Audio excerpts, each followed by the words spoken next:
서학개미의 꿈은 미국 시장에서의 수익이겠죠. 미국 증시 흐름부터 이슈까지 한 큐에 해결하는 시간입니다. 먼저 이제 막 출발한 뉴욕 증시 상황부터 확인해 보겠습니다. 다우존스 지수는 0.58% 하락 출발하고 있습니다. 41,599선을 지나가고 있고요. 기술주를 중심으로 한 나스닥 지수도 확인해 보겠습니다. 나스닥 현재 1.49% 빠지면서 17,541선을 지나갑니다. 끝으로 S&P 500 지수도 확인해 보겠습니다. 오늘은 3대 지수가 모두 하락세를 보이면서 S&P 500도 5,628선을 지나갑니다. 그렇다면 미국 현지에서는 지금 어떤 이슈가 떠오르고 있을까요? 미국 증시 전문 유튜버시죠. 유선남님과 함께 이야기 나눠보도록 하겠습니다. 안녕하세요. 오늘은 어떤 일정에 주목해 볼까요? 네, 일단 오늘 중요한 거시경제 지표는 이미 나와 있는 상황입니다. 건축 승인 건수와 주택 착공 건수 양쪽 다 예상치를 상회하는 수치가 나오면서 전반적으로 부동산 시장에 대한 기대감이 서려있다고 말씀드릴 수 있을 것 같고요. 그러고 나서 수입 물가 지수가 나온 상황인데요. 수입과 수출 물가 지수 양쪽 다 예상치를 상회를 하긴 했으나 수입 물가 지수가 조금 더 예상치를 상회를 했습니다. 아무래도 관세 전쟁 이전에 전반적으로 수입이 늘어난 것으로 보이고 있습니다. 그러고 나서 오늘 발표될 지표로는 20년물에 대한 채권 입찰, GDP 나와에 대한 수정치가 발표가 될 예정이고요. 그리고 이것 이외에 두 가지의 더 중요한 스케줄이 하나가 있는데, 하나는 엔비디아에서 발표하는 GPC를 통해서 황 회장의 연설을 들을 수 있을 예정이다라고 말씀드릴 수 있을 것 같고요. 그러고 나서 트럼프와 푸틴 대통령의 전반적인 통화가 오후 미동부 기준으로 5시쯤 예상이 된다는 이야기가 전달이 되기도 했습니다. 네, 무엇보다 많은 분들이 기다리는 건 젠순왕 CEO의 기조연설이 아닐까 싶습니다.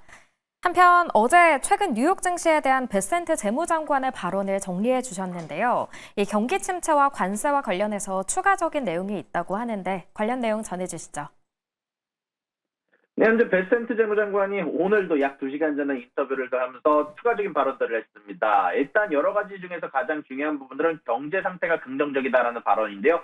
베센트 재무장관은 미국의 경제가 근본적인 상태가 건강하다고 평가를 하면서 동시에 경기 침체가 발생할 이유가 없다고 강조를 했으나 침체가 없을 것이라 보장을 요구하는 것은 터무니없다라고 덧붙였고요. 관세 관련된 이야기가 추가됐습니다. 철강과 알루미늄의 추가 관세가 부과가 될 가능성을 시사를 하면서 동시에 4월 2일에 각 국가별로 특정 관세율이 발표가 될 예정이며 일부 국가에는 낮은 관세가 적용될 수 있다고 언급을 했고요. 상호 관세가 자동으로 25% 더하기 25% 형태로 적용되지는 않을 것이다라고 밝혔습니다. 여기에다가 추가적으로 러시아에 관련된 이야기가 나왔는데요. 트럼프 대통령이 베센트 재무장관에게 미국의 제재 체제를 재고하라라고 지시를 했다라고 밝혀졌고요. 아무래도 러시아와의 통화 이전에 전반적으로 조금 재고 상황을 보여줄 수 있는 부분들에 대한 얘기가 아닌가 싶고요. 현재 재무장관 기준으로는 현재 제재 체제가 달러의 기축통화 지위를 약화시키고 있다라고 경고를 했고요. 동시에 그럼에도 불구하고 베센트 재무장관은 언제든지 러시아에 대한 제재를 최대 수준 10까지 끌어올릴 수 있다라고 반복해서 언급을 하기도 했습니다. 여기에다가 마지막으로 해외 투자에 관련해서 필요하다면 해외로의 투자를 차단할 수 있다고 경고하면서 아마 러시아와 중국 관련된 발언을 투자 중단에 대한 부분들을 언제든지 실행할 수 있음을 시사를 하기도 했습니다. 네, 이어서 비아디 관련 소식도 살펴보겠습니다. 비아디가 단 5분 충전으로 400km를 달릴 수 있는 새로운 충전 시스템을 공개했다고요?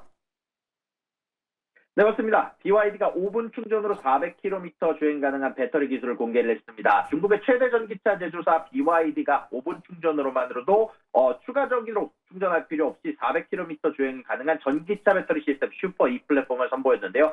이는 일반 자동차 주유 시간에 맞먹는 속도로 충전 불안을 해소할 혁신으로 평가되기도 했습니다. BYD 회장 같은 경우는 이 기술이 새 모델 한 L 세단에 적용될 예정이며 다음 달부터 판매를 시작한다고 밝혔고요. 이미 BYD는 중국 전역에 4천여 개 이상의 업그레이드 충전소를 설치해 이 기술을 지원할 계획이다라고 발표를 했습니다. 이런 발표가 나오자마자 홍콩 증시에서 최대 6%가량 상승을 했고요. 시가총액을 1,620억 달러를 기록하게 되게 되면서 포드, GM, 폭스바겐을 합산을 넘는 규모를 자랑하기도 했고요. 이런 부분들은 테슬라가 가지고 있는 슈퍼차저 대비 앞선 속도를 제공한다라고 이야기가 나오고 있습니다. 현재 테슬라가 제공하는 기술은 500킬로와트 정도의 충전 속도를 제공을 하고 있는데 현재 이 플랫폼 같은 경우는 1메가와트 충전 속도를 지원하면서 테슬라의 2배에 해당하는 업계로 2배에 해당하는 속도로 업계 최고 수준이다라는 이야기가 전달이 되기도 했고요. 이런 소식과 맞물려서 전반적으로 테슬라의 주가가 하락하는 부분들이 발표가 됐다라고 이야기가 나오고 있는데 아무래도 이런 부분들은 지속적으로 나오고 있는 중국에서의 경쟁력 관련된 문제가 아닐까라고 말씀드릴 수 있을 것 같습니다. 네, 충전 속도 때문에 전기차 구매를 망설이시는 분들도 있는데 이런 진입 장벽이 조금은 허물어질 것 같습니다. 다음은 폭스바겐 소식입니다. 폭스바겐의 신용 등급이 10년 만에 떨어졌다고 합니다. 무디스가 신용 등급을 낮춘 건 10년 만이라고 하는데 정확히 어떤 이유 때문인가요? 네, 현재 폭스바겐 같은 경우는 지속적으로 부진한 모습을 자랑을 하고 있습니다. 현재 중국 시장의 침체가 겹치게 되면서 폭스바겐의 1월 중국 전기차 판매량은 전년 대비 71% 급감한 4,552대에 그치기도 했고요.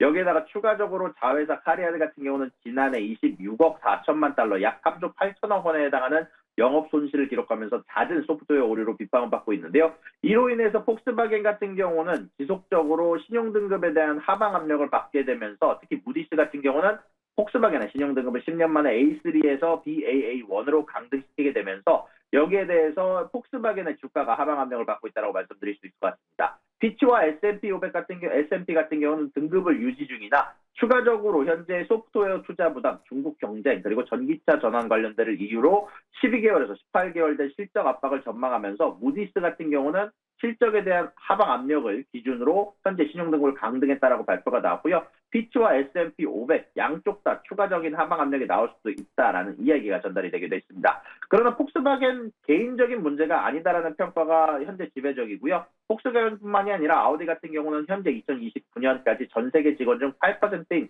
7,500명을 감원하기로 노사 합의를 이룬 상황이고요. 현재 이런 부분들에 관련해서 CEO 같은 경우는 현재 더 민첩하고 효율적인 조직으로 변모해야 된다라고 이야기를 발표를 하기도 했고요. 테슬라 같은 경우도 어저께 기준으로 추가적으로 FSD 관련해서 중국 판매 관련해서 소프트웨어를 무료로 제공하겠다라고 발표를 하게 되면서 동시에 주가 하방 압력을 받기도 했고요. 월가 같은 경우는 미주호가 테슬라의 목표 주가를 515달러에서 430달러로, JP모건은 135달러에서 120달러로 최저치로 낮췄다라는 발표가 나오기도 했습니다. 특히 JP모건 같은 경우는 1분기 인도량이 전년 대비 8% 감소한 35만 5천 대에 그칠 것으로 예상하게 되게 되면서 사실 이런 부분들은 현재 중국을 제외한 해외에 존재하는 모든 자동차 회사들 사이에서 중국 내 전반적인 경쟁력이 약화되고 있음을 시사한다라고 말씀드릴 수 있을 것 같습니다.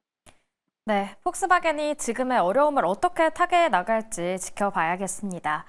마지막은 구글이 사이버 보안 스타트업 위즈의 인수를 위해서 협상을 시작했는데 이 인수 협상이 성사됐다는 소식이 전해졌습니다. 관련 내용 전해주시죠. 네, 현재 구글의 모에서 알파벳이 지난해 무산된 사이버 보안 스타트업 위즈 인수를 다시 추진 중이며 이런 부분들에 따르면 현재 월스트리트 저널에 따르면 알파벳이 약 300억 달러 규모의 최종 협상을 진행 중이고 계약이 체결될 가능성이 높다라고 전달이 되게 되는데요. 현재 이 거래가 성사됨에 따라서 알파벳의 사상 최대의 인수로 평가가 되게 되고 있고요. 제한 금액은 지난해 제시했던 230억 달러보다 30%가량 높고 그리고 위즈의 최근 기업 가치 120억 달러의 2배에 해당하는 수준이다라고 발표가 되기도 했습니다. 일단 이런 부분들 관련해서 사실 아직까지 조금 더 우려가 되는 사안 관련해서 얘기를 하자면 구글은 위즈의 기술을 활용해서 아마존과 마이크로소프트에 뒤처진 클라우드 사업 경쟁력을 강화하려 하고 있고요. 사실 이런 부분들은 위즈가 클라우드 데이터의 보안 위험을 탐지하고 제거하는 솔루션을 제공하면서 구글과 아마존, 마소 등 이미 클라우드 기업을 고객으로 두고 있는 상황에서 만약에 이렇게 인수를 하게 될 경우 반독점 관련된 규제 우려 협상이 아직 이야기가 되고 있다라고 이야기가 나오고 있고요. 특히 2024년 7월 기준으로 반독점 관련된 이슈로 이미 협상이 한번 중단된 적이 있기 때문에 이런 부분들에 대해서는 아직까지 완벽하게 승인이 날 때까지는 기다려야 된다라는 평가가 나오고 있습니다. 일단 이번 재협상 관련해서 구글의 클라우드 보안 강화 의지를 보여주고 있고 만약에 이런 부분들 관련해서 완벽하게 모든 부분들이 이루어지게 될 때 클라우드 시장 경쟁 구도에 커다란 영향을 미칠 가능성이 있다. 그리고 커다란 점유율을 추가적으로 강화할 가능성이 높다라는 게 애널리스트의 지배적인 평가입니다. 네, 현재 구글의 주가는 3%대 하락세를 보여주고 있습니다. 오늘 말씀은 여기까지 듣겠습니다. 지금까지 미국 증시 전문 유튜버 유선남님과 함께했습니다.